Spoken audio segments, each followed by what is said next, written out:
have a reputation, you carry it with you. And the reputation doesn't have to be real.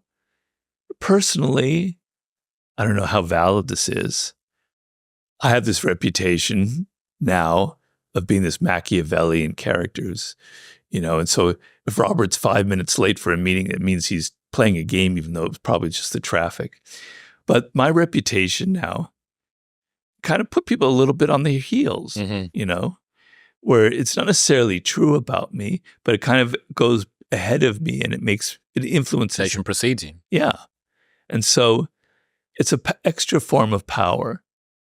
So the idea the overall arching idea to pull us out of the specific is power is pure psychology. Pure psychology. And what I mean by that is the CEO of a company, he doesn't get there based on, it's not like baseball, whereas balls and stars, soccer, sorry, you probably don't understand, probably even know what baseball is. I'm a Texas Rangers fan, I'll have you know. Oh, okay, all right. Well, it's not like baseball where balls, you have a good batting average or OPS. All right, you're going to get in the lineup. They're going to bat you in the cleanup spot. Okay, life isn't like that. So the way somebody rises to the CEO, and I know because I was on the board of directors of a publicly traded company, is not about metrics.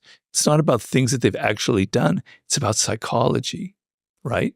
People rise to positions of power because they know how to play the game, and they know how to play the game of psychology. They know how to appear. They know how to play the optics. They know how to intimidate. They know how to say less than necessary. They know all the psychological little gambits. And that's why I wrote the 48 Laws of Power. It's kind of like, this is the game of life, the game of power.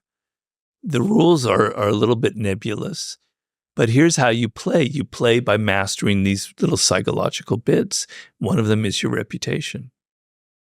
I'm fascinated by reputation and credibility, especially given what I do now. But my previous life, I was a club promoter. You were a what? Club promoter. I ran nightclubs for a very long time. Club promoter.